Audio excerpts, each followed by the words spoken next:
what gets built in the economy largely is what is most economical, because consumers and business owners are very frugal and they don't want to waste their money. And while some people care about sustainability, the vast majority of people, including business owners, really, that's down the list somewhere. It's more about surviving and making money and saving money.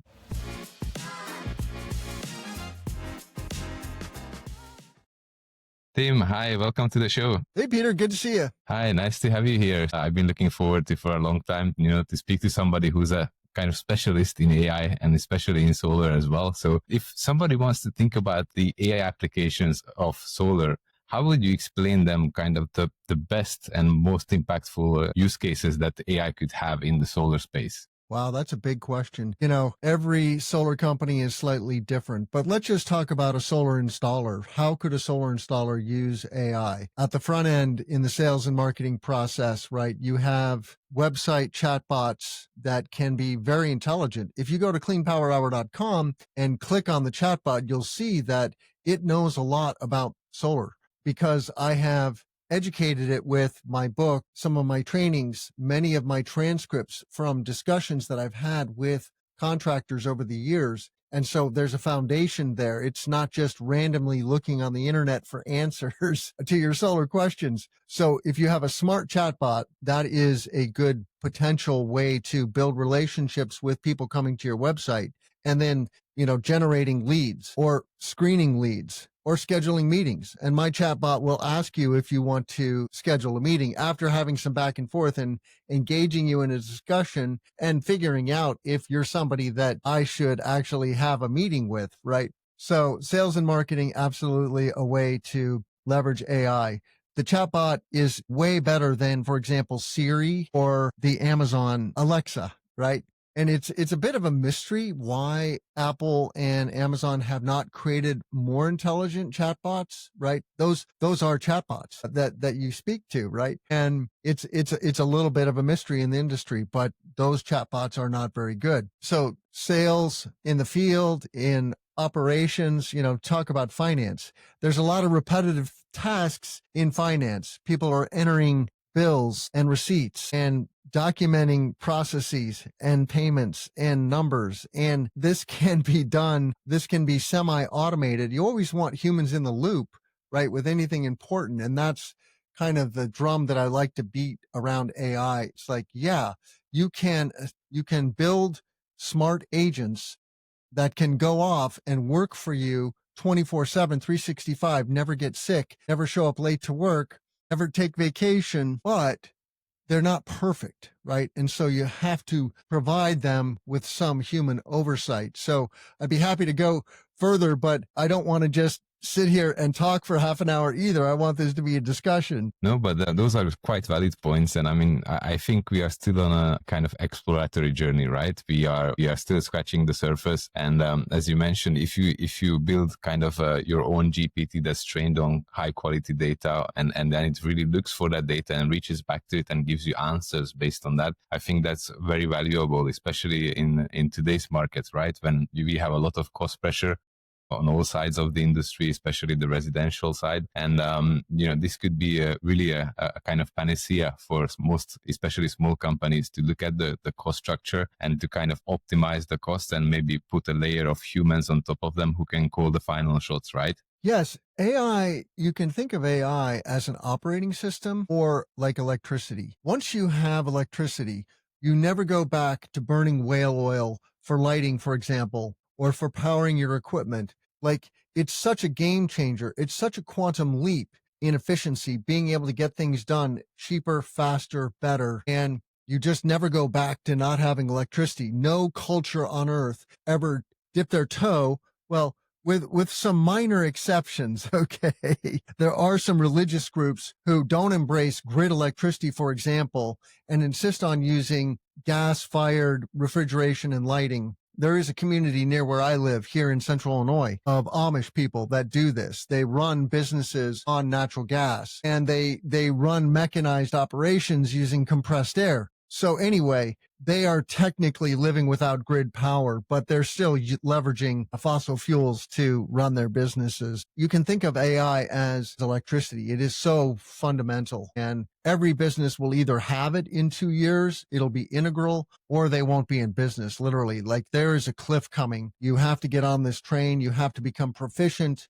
You have to initially work with consultants like myself to help you become proficient and know what you need. But ultimately, every company is going to have, like, you have an IT specialist, now you have an AI specialist. It makes perfect sense. And from your perspective, you speak to quite a lot of businesses and you do work with a number of businesses as well. What would you say is the biggest misconception about AI and its applications, especially in solar? I think there's not just one major misconception. I think there are many small misconceptions. The biggest one is not having really any awareness of what it can do beyond what consumers are using it for, which is basically answering Google searches or some form of entertainment. You know, write me a poem, make me a funny picture of my dad wearing a fruit basket on his head or something like that, right? It is being used.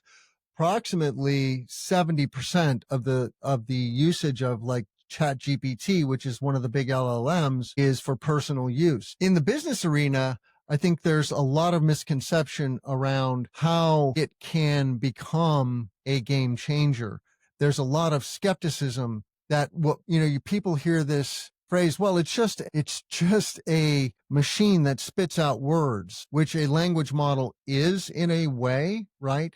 But I use it as an intelligent partner in my business. So I ask it questions. I treat it like a co-business owner, for example, and I have a discussion. And then I'm feeding it information and building a knowledge base about who I am, who I work with, what is the value I provide.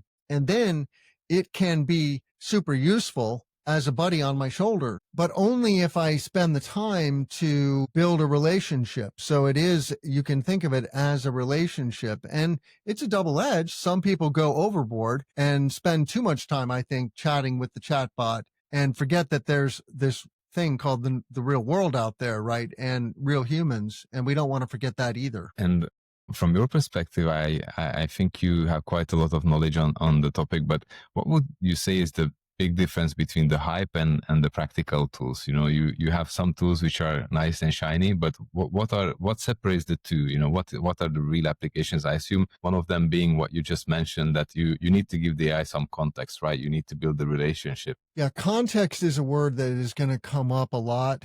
If you've been looking at AI, you've heard this expression, prompt engineering, and now people are starting to move to context engineering because it is all about context. So what would be the actual difference between hype and something that's actually practical? How would one separate the two? How would you spot the difference between them? Look at Elon Musk. Okay, Elon Musk is a great example of hype. He has promised full self-driving for 10 years, and he has not delivered full self-driving. I was a Tesla owner, and I paid the $8,000, what was $8,000 for the full self-driving package at the time. And for other reasons, I sold my Tesla, mainly because I had range anxiety and I had a camping trailer that I wanted to go to rural parts where there was a lack of good charging infrastructure. But the robotic vehicles are not quite there in terms of full self-driving. Now, we do have robotaxis in some markets, right? And they're using a combination of technologies. These are not just ordinary vehicles. They have an extraordinary system of LiDAR installed on them, right? And they're tracking, the active construction. So they have cameras and they have LiDAR. These vehicles are more expensive than the average consumer vehicle. Does it work? Yeah, it is seemingly working. So the Robotaxi is a good example. There was a lot of hype, and there still is a lot of hype around full self-driving. There early on. So I got interested in this topic in 2014 from a book called Superintelligence by Nick Bostrom, who's a Swedish philosopher, mathematician, statistician, and futurist. And so since that time, I've been reading a whole series of books. And so the robots are not coming for us just yet. Okay. Eventually, the robots will come. The robots will be as skilled as humans. They will be as dexterous. but it's not the truck drivers that are going to lose their jobs first. That was kind of one of the hypes, is that, oh, if you're a truck driver or a taxi driver, forget it, you don't have a future. I think white collar people are the workers who are going to lose their jobs first. The lawyers, the paralegals, the accountants, the consultants. I am a very niche consultant, and so I'm not feeling super threatened because I have very specialized knowledge of a very specialized industry, but eventually the AI will be smarter than all of us. But we're some years away from that super intelligence where the AI could assume all of the things. And I think the trades are one of the safest places to be, though. So if you're early in your career, consider the trades. Computer programming is not a good place or a safe place to be because Claude Code is now as good as a human.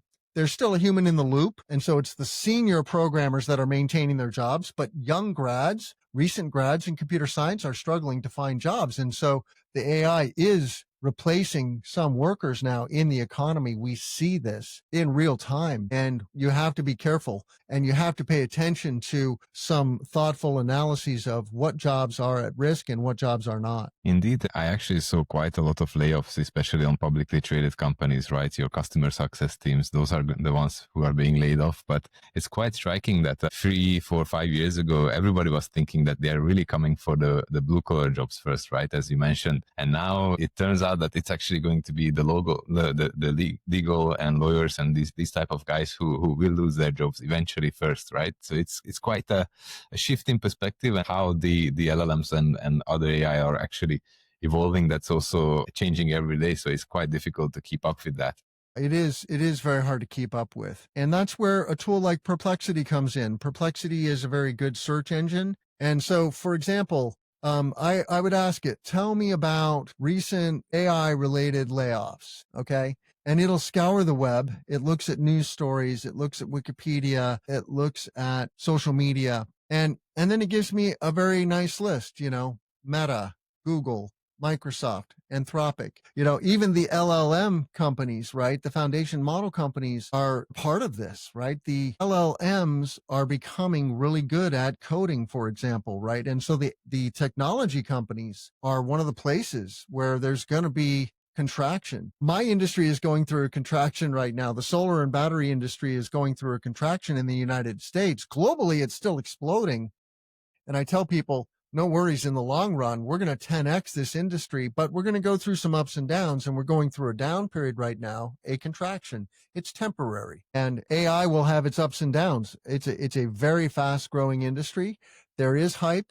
There is going to be a bubble. There will be, this massive, you see how the AI companies like OpenAI is now I think $500 billion company, something like that in value. It has not gone public yet. It is intending to go public next year. And you see these circular deals that are being made between NVIDIA and OpenAI, right? NVIDIA just invested the sums of money are enormous. Another data point here, Peter, is that AI now consumes 4% of our grid power in the US. It's going to triple by 2030, right? We are building a huge number of data centers because compute and energy are directly connected, and we need more compute. There are estimates that they want to 100x the amount of compute necessary for these large LLMs. And so they need a lot more data centers. The solar coaster that you mentioned, that's something that some of my good friends are calling it, Yes. who have been in the industry for a long time. That's a well-known expression. It goes up, it goes down. And I think it's a kind of natural cleansing mechanism of the industry as well, right? So when you have quite a lot of free money or easy money available to companies, of course, all sorts of companies will pop up and they might deliver, might not deliver on their promises. And this kind of cleansing mechanism is also important to be delivered and kind of segmented out of the whole bunch of companies, right? So what we are going to see, I think, in the next 1-2 years is probably a few bankruptcies, probably a few mergers and acquisitions. We can already see it on the residential side. Europe is kind of in a similar situation to the US as well. But on the grand scheme of things, we know that renewables are the cheapest source of energy. So we will need that cheap source of energy for both LLMs and AI and all other industrial use cases. Yeah, these ups and downs that different industries have are painful. I also worked in telecom in the early 2000s, and it was booming and then it was busting. We overbuilt the amount of fiber in the ground, for example, to move information around. That was part of the telecom overbuild out. And then the industry contracted. I worked at a company that was a startup and we grew to 300. We hired more than 100 people in 1 year. And then we started laying people off because the whole global industry contracted.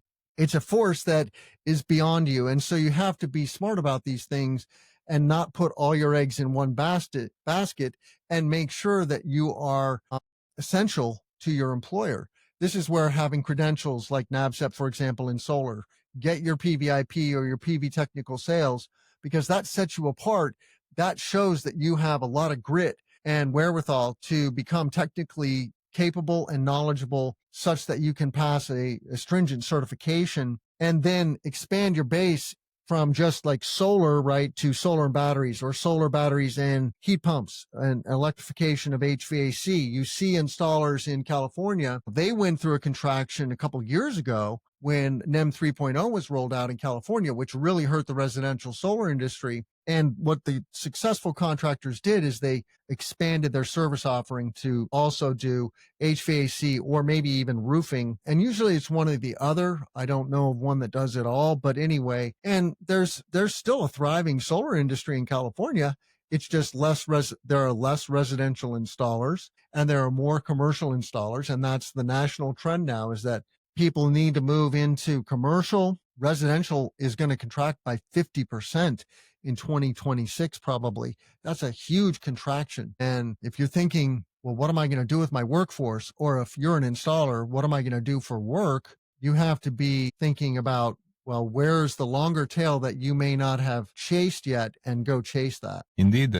A couple of points I want to tackle there. So you mentioned, the reskilling of the workforce. I think for the residential guys, of course, the first natural step would be to kind of tap into construction or roofing, right? Because those are things that are emerging and they are still working, and regardless of solar or not. And there are also new technologies such as solar roofs, that are going to be needed in the future as well. So you need to kind of position yourself in two baskets. So you always have some work to do. On the solar and battery side of things, how do you see the change between last year and this year? Because what I keep hearing is batteries since the beginning of the year. That's the buzzword of the year. But what's your perspective on this? It's true. It's batteries.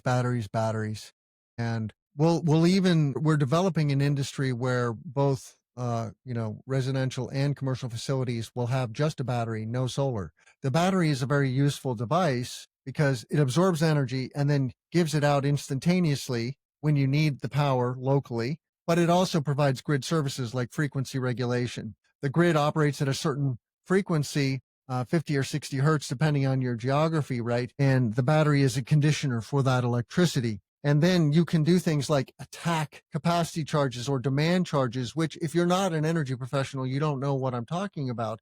But just know that these are parts of your power bill, which could be 30, 40% of your bill. And they're extremely important in commercial, especially. Installing a battery, if you can do solar also, if you have a sunny roof, an open roof, a roof that's in good enough condition, that's new enough. There are many impediments to putting rooftop solar on your facility, but if you can, you definitely want to do that because photons are super abundant and super free. Literally, right? They're happening every day and they're free.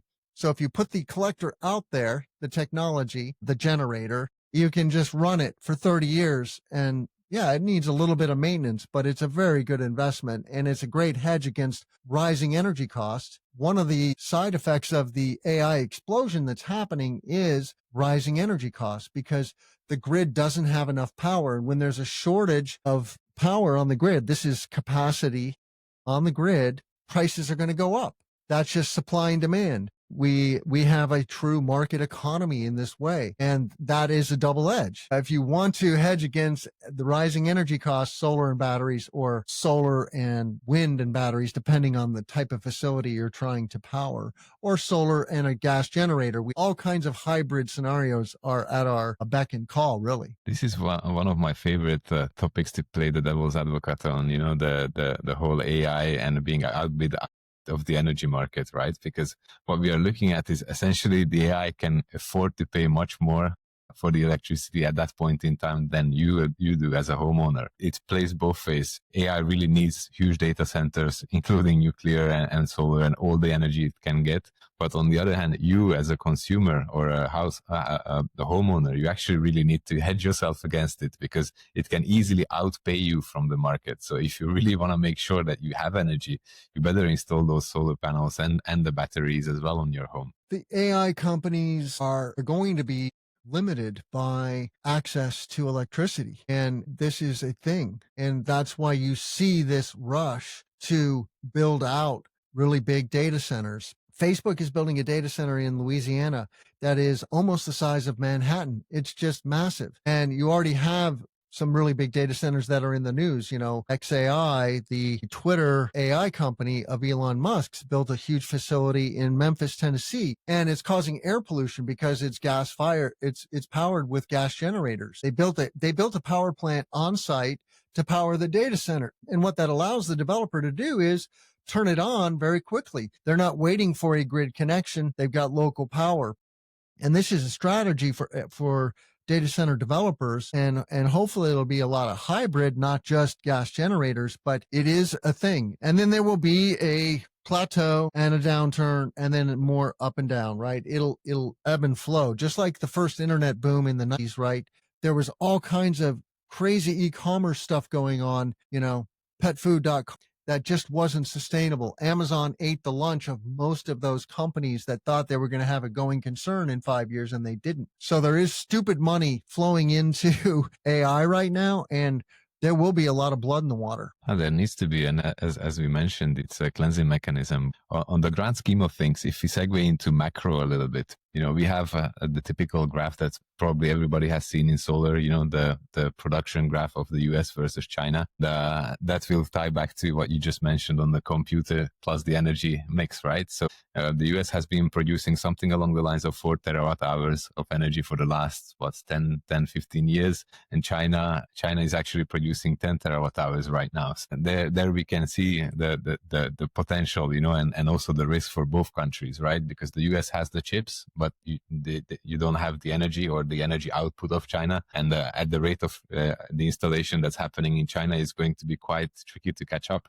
What do you think about that? I don't quite understand the question. So what I mean is that China is scaling renewables and all electricity production much faster than the US does. And it can really hinder the game of AI as well, because what the core competencies and the really big plus that the US has is the chips, right? You have the chips, but you don't have abundant energy. China already has kind of abundant energy, and it's scaling much faster than the US does. So if they can crack the code with the chips as well, it could be a quite dangerous game. Yeah. I do consider making the energy transition to be a national security matter. If you were able to power your grid completely off of renewable energy, for example, that would be a strategic advantage for a country, whether it's China or Germany or the US. Now, the reality is that China is leaning into all forms of technology. They're building a lot of nuclear power plants. They're building coal plants still. They're building wind, solar batteries, and the volume of that stuff is impressive. They install in one quarter what we already have in all of the US, like 250 gigawatts is what we have installed in the US. And they're doing multiple times that in a single year. And we have to remember, though, that China has 1 billion people. It's a much bigger population. So on a per capita basis, there's not a huge delta. I think there is some delta, but there's not a huge delta. We do have a big advantage in AI because we have NVIDIA. NVIDIA is an American company, and we're not allowing China, at least legally, to get the best of those technologies.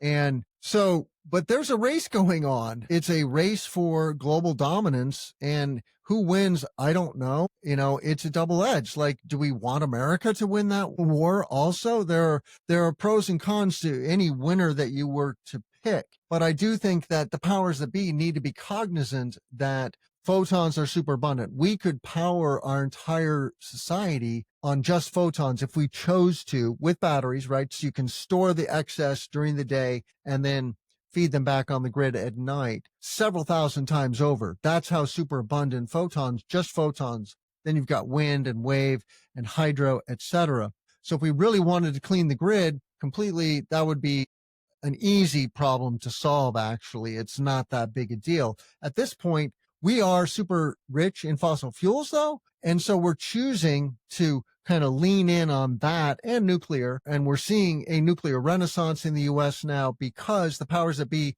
want that industry to flourish, not because that's the most cost effective thing for consumers, and also on the fossil fuels. We're leaning into fossil fuels because we're super rich in fossil fuels, and the federal government is skeptical about renewables, but that's temporary, right? That's just a blip. The physics speak for themselves. I think that wind and solar are here to stay. 80% globally, okay, of new power on the grid is wind, solar, batteries. In the US, it's 93%. And yeah, that's going to go down next year, maybe to 75%, maybe, who knows, but it's going to be a blip. Yeah, but the compound annual growth rate will still be quite substantial if you project it out on a 5 to 10 year basis. Absolutely. We're going to 10x the amount of solar on the grid by 2050. So it's happening. Yeah, it needs to happen. And I'm quite a numbers guy. And for me, I think the best argument for solar and renewables is that it's just the cheapest form of energy, period. You cannot really compete with that on the price. And also the timeline perspective, right? To put on a large scale solar project, if you're clever, you can do it in 17, 18 months. If you want to put in a nuclear reactor, we are talking about 5 to 7, 8, 9 years. More, yeah. I don't think you can money. build a nuclear power plant in less than 10 years. Certainly not in the United States. I had a lengthy conversation just yesterday with a grid expert about this. Most of the nuclear is going to get built at existing sites because they are the siting requirements are extremely stringent. You think of all the seismic requirements, they have to be in a low risk zone from all kinds of natural disasters. And so there's a lot of hype around SMNRs, small modular nuclear reactors, or what many people call SMRs. I prefer the SMNR to remind us that these are nuclear reactors. There's really nothing new about SMNRs. We put them in submarines and big Navy ships. We've done this for decades. They're just super expensive. And the Navy has, a lot of money. 25 cents on the dollar goes to our military in the United States. So they have super amounts of resources, but money talks, as you said, Peter. What gets built in the economy largely is what is most economical, because consumers and business owners are very frugal and they don't want to waste their money. And while some people care about sustainability, the vast majority of people, including business owners, really, that's down the list somewhere. It's more about surviving and making money and saving money. Indeed. And just out of curiosity, do you have an expected output of those small nuclear reactors that you mentioned? Like what is their capacity? These are, the definition of an SMNR is something on the order of 100 megawatts. A typical nuclear reactor is a gigawatt or 2 gigawatts, right? And a gigawatt is 1,000 megawatts, but you might have 100 megawatt nuclear reactor and call it an SMNR. And that's, a typical utility solar farm now in the United States is 100 to 500 megawatts. And of course, the footprint of an SMNR is much smaller. You could put a 100 megawatt nuclear reactor on 40 acres, maybe. You need about 5 to 10 acres per megawatt of a solar farm. So 100 megawatt solar farm would be, maybe 1,000 acres. And so the physical footprint. Now, the reality is we're super rich in real estate, not using our real estate very efficiently. We're growing, for example, 6 million acres of corn to ethanol, which is 200 times less efficient than putting solar on that same ground. We're super rich in real estate. We only need 1 to 2% of the land, and that includes rooftop, right? So we only need about 1% of the landscape beyond what's already built on to completely green the grid with solar. Yeah, so that's something that people in Washington should really pay attention to put it in perspective, and to base decisions and directions on data. One would think, but there's not a lot of logic going on there right now, I don't think. Indeed, and that's a tricky situation as well, because some companies are really reliant on the stability and the predictability of the industry, right? So if you have a playing field that's kind of shaking constantly, it's going to make your life much harder to kind of plan for the short and even midterm as well. Yeah, I mean, that is a disadvantage of having this 4-year term presidency that we have in the US, right? The political winds shift every 4 years or every 8 years even, right? You can have a 2-term president. That's not a great way to get things done in terms of long-term goals of like greening your grid. And to China's credit, they have a 100-year plan to net zero their economy. And they have a very planned economy. It's a very top-down approach. I choose not to live in that economy. I could, if I really wanted to figure out a way to live in China, I could probably do it. But, so there's no perfect system per se. And I just think that there is a better way.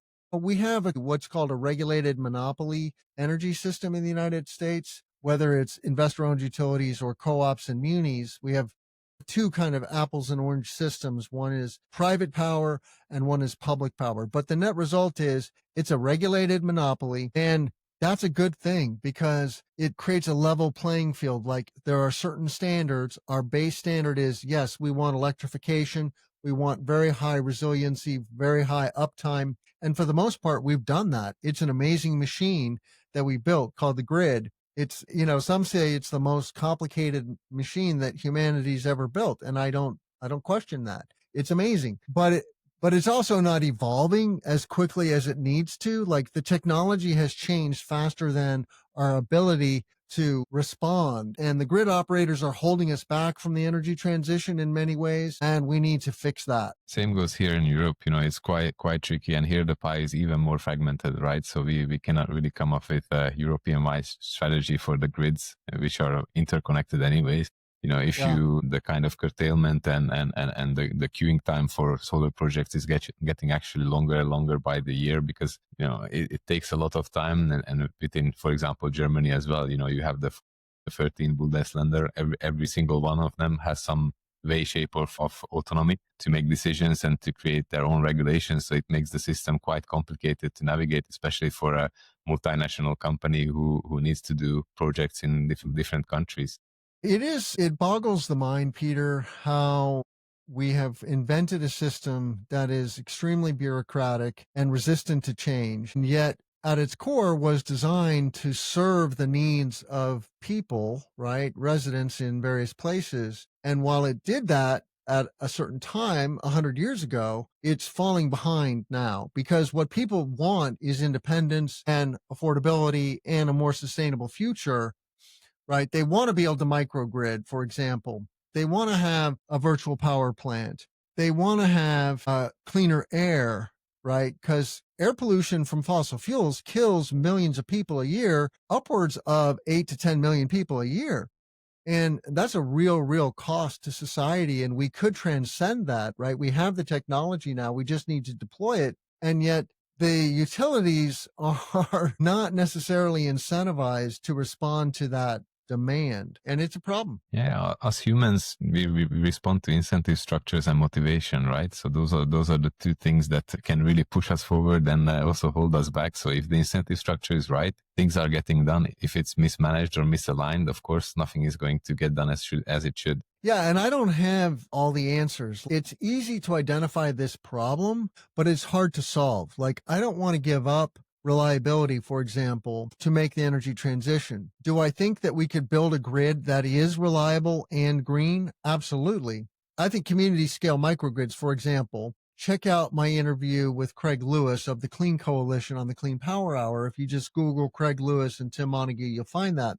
But they're working with utilities and communities to build infrastructure, which is what the utilities want to do, because they have a cost plus model. They want to build transmission and distribution. Okay. They want to build infrastructure. And what a community wants is resilience. And so if you do this with solar batteries and maybe some other generator, you can then have a community scale, meaning it serves tens of thousands of people, microgrid. And so if there's a regional outage, let's say there's a big ice storm like we had in Texas a couple of years ago, right? Storm Uri. It causes an outage because largely the fossil infrastructure wasn't hardened enough for that cold weather. So anyway, wherever you are, it could be an ice storm, could be a windstorm, could be an earthquake, it could be a fire. There's many things that can cause grid outages, but it can be as simple as a squirrel jumped on the wire and connected to a tree and shorted and blew a fuse.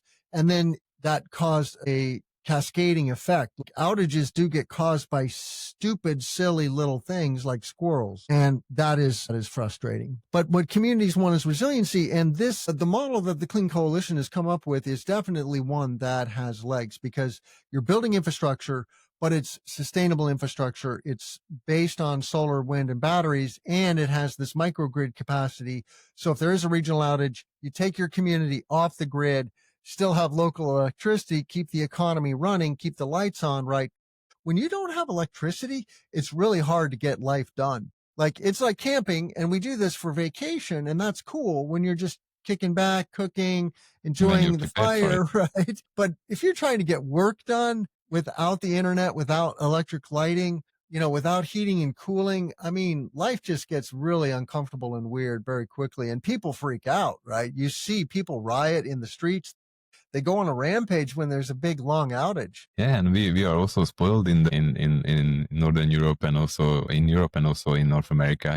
We are quite spoiled and quite sensitive to the smallest amount of discomfort. And if you experience it, then people really go ballistic. And it's an interesting case. The same goes, for example, the outage in Spain and Portugal this year. That was also an interesting case study to be learned from. Did they ever get to the root cause of that? Well, first they were blaming renewables, that there was an overproduction and that the grid wasn't prepared for it. But there is no one-sided or like a final conclusion of it. But basically, there are kind of two follow-ups that come up out of that. And the first one is the Portuguese one, which they actually went and strengthened the grid and they looked into that. And the Spanish, they are more leaning towards like, okay, renewables are bad, not exactly the outcome that you had hoped for. Okay, yeah. I mean, renewables are not perfect. Things can happen. They can cause problems for the grid operator, no doubt. Like, you see the duck curve in California. I don't know if you have that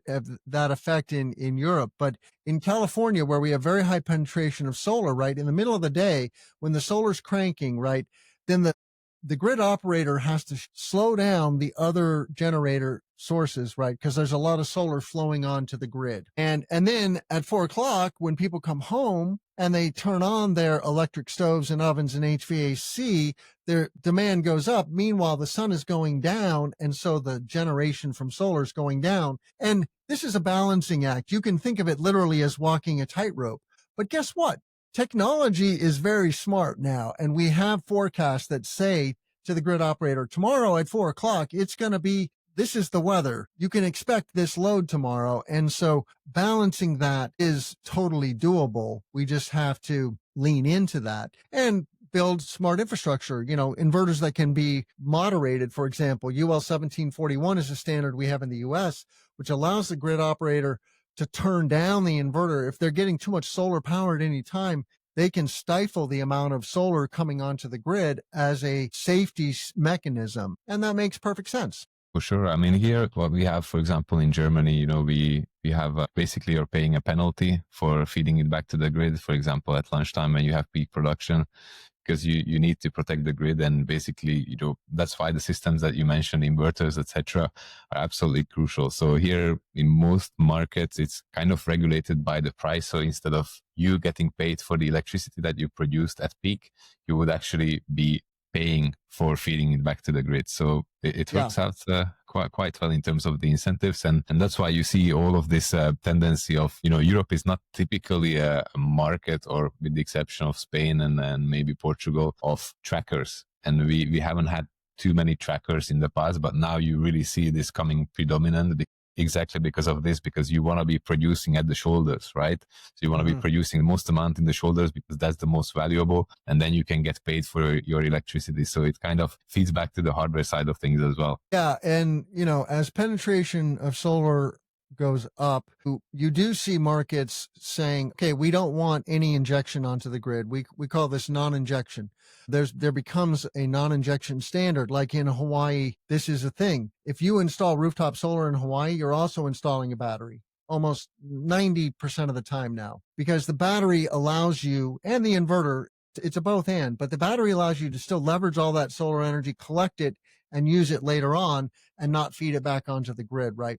A solar array can easily turn the meter backwards, meaning it's feeding onto the grid. If, for example, a factory with a 1 megawatt solar array on it is shut down on a Sunday afternoon, but it's a nice sunny day, it's going to feed onto the grid unless you have special hardware. And this is both the inverter or additional hardware like Schweitzer relays is a device that we use in the US. But it's total, again, technology is our friend, and we have the technology, and the grid operators just can't complain that this is not practical. It is totally practical, and we just need to be smart about it. For sure. From your perspective, what's kind of the typical pushback or struggle that you hear from your clients? What are the biggest issues that they are facing? Well, I have different kinds of clients, right? So my clients are solar installers, developers, manufacturers. I think some of the things we touched on are, universal pain points. Like the solar coaster is a pain point. We're going through a period of time in the US where there's a lot of tariffs and a lot of pushback on foreign made equipment.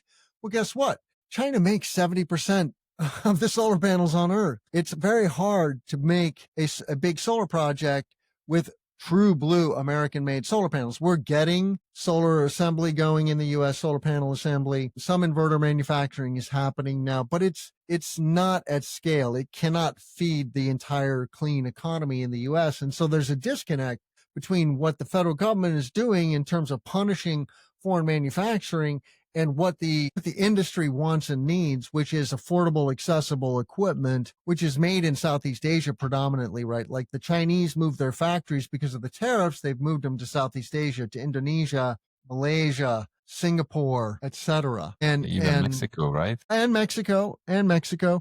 But so that, the supply chain and the cost of doing business, I mean, there's a lot of pain points that cause these unnecessary points of friction or turbulence. There's just a lot of friction and a lot of turbulence right now that wasn't there 2 years ago. Honestly, like we were going through a real boom.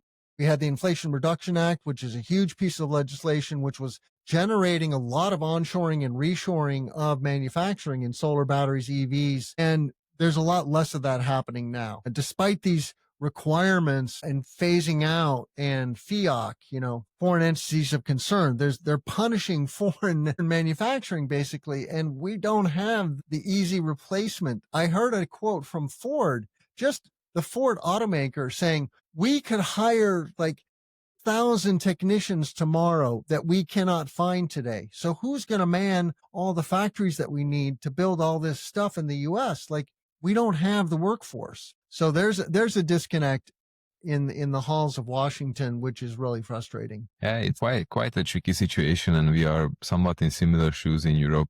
Perhaps one step backwards, the IRA definitely had a big impact for companies even moving from Europe, especially their manufacturing sites to the US, which was, at least welcome on the American side. But what we are trying to do is really still trying to manufacture modules and all the hardware here in Europe, but it's still only pilot projects. So we are still only reaching a couple of 100 megawatts capacities produced. It's not enough. And I actually spoke to a good friend of mine, Dr. Radovan Kopesek from ISC Constance. So they are a research institute, and he's been in the industry for 35 years, and he explained the whole cycle of how the Germans basically passed on the knowledge to the Chinese back in the day. And now that knowledge needs to come back. And that's our only chance, because we are never going to be able to manufacture enough here in Europe for imports, but we should be able to manufacture enough to cover domestic demand. And that's a huge, huge plus. Yeah, we have to think about the machine that builds the machine, like machines that build solar panels. Who is the state of the art in that? And it turns out that now China is the state of the art.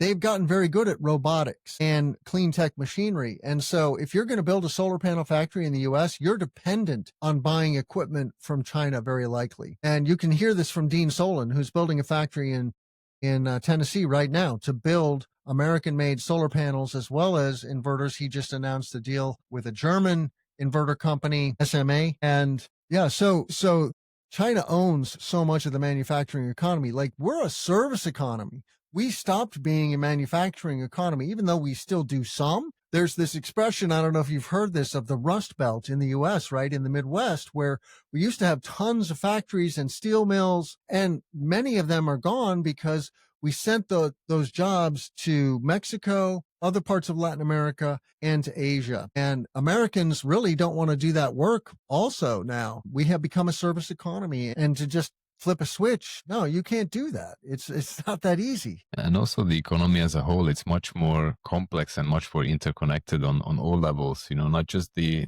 manufacturing side, but yeah, you need to factor in labor, you need to factor in, all the demographics as well, what type of people you have on hand. And that's where China really exceeds, that they kind of built all of these manufacturing clusters around certain areas. For example, I was just talking to a guy on the podcast called Guillaume, and he's based out of Shanghai. And he said, they are doing these containerized solar panels for the use case of Africa. So you can just ship the container, open it up, and it produces electricity for the local village. And he said, that in a circle of 5 hours by train, he can get everything done, everything manufactured. And that's quite a big feat to achieve. I agree. China has gotten very serious about certain industries. The auto industry is one of them. The U.S. has protective tariffs against Chinese automobiles because, BYD makes really good EVs now, right? And they're breaking into the European market. They haven't broken into the U.S. market because the tariffs are too high, but they've gotten very, very good at manufacturing and building these clusters. And the U.S. is not really serious about that in any comparable sense, right? You do see factories here and there. And okay, yeah, Texas and Georgia have kind of become hotspots, Arizona, but it's not the same. Like, you have whole cities that are dedicated to battery manufacturing in China. It's very, very difficult to compete with, and especially the know-how of the factory layout and the factory technology, not even just the actual robots themselves, right? So these are quite some things that we need to consider if we want to compete with them on the manufacturing side. So yeah, that's quite a lot of questions than answers. It does leave one wondering and scratching, our collective heads going, is this really the answer? Are we really creating a smooth runway for a growth economy? Clearly, we have a growth economy. The AI explosion is a good example. And, I'm very proud that America is at the forefront of that technology. But the data center build out is a double edge. It is causing inflation of energy, which is going to hurt consumers and business owners. And we don't have an effective low cost hedge against that in solar and batteries because we've made it expensive to install solar and batteries. And I guess one parting thought for our listeners is, in Australia or Germany, you can install rooftop solar for half the price of what you can install rooftop solar in the US, right? The cost of installation is much higher here, and it's a combination of things. The soft costs are higher. The permitting is more expensive, more time consuming, and the equipment is more expensive because we have so many tariffs and it's made elsewhere. If you're in Australia, you have lower tariffs and it's right there in your backyard, right? It's coming from China or Southeast Asia. It's just like, boom. But literally you can sign a contract and get solar installed in a week. In Australia, we don't have that kind of permitting expedition here at all. We're working on it. The Solar App is the program that the DOE has rolled out, and it's good, but it's still only being used by a fraction of the authorities having jurisdiction. And we have like 15,000 authorities having jurisdiction in the United States. So that system is just, it's messy. It's tricky. And I also spoke to an interesting AI company called Spark AI out of San Francisco a few weeks back. And they are actually tackling a similar use case, to kind of automate the permitting and pulling all the permits that you need from your local registration based on your zip code. So it's, but they are only focused on the utility scale side of the market. But I think that's a great first step. And I hope it's going to scale for them well. And on the closing note, Tim, what's what's kind of the type of people you would like to speak to for Clean Power Hour or Clean Power Consulting? I mean, my audience is solar and renewable energy professionals. Everything from the field installer, technician, engineer, to the project manager, to the salespeople, the finance, the consultants. I cover the solar industry pretty much soup to nuts, with an emphasis on commercial, industrial, solar and batteries. Okay, that's like my real bullseye, C&I solar and batteries. But a lot of installers work in both commercial and residential. So I try to also provide some useful information to the residential space. And then people that are tech forward in general, like my show is a technology show. I'm always trying to showcase tools and technologies that are going to help us make the energy transition faster. And that's my mission, is to speed the energy transition, which is a good thing to do. But we have to remind ourselves that it's not the answer to climate change, right? It's only 1/20th of the answer to getting back to 300 ppm in the atmosphere. So we have other things we need to do as well. Indeed. And on a closing thought, what would be the right way to reach out to you? How should people get in touch? I love networking on LinkedIn. That's the easiest way to find me. LinkedIn, Tim Montague on LinkedIn, or on my website, cleanpowerhour.com. You can contact me there, but I prefer LinkedIn, honestly. Excellent. So we'll make sure to link to all of those in the show notes below. And Tim, thank you very much for sharing your knowledge. I really appreciate your time, and I can't wait to do this again. It's good, Peter. I appreciate it. Cheers.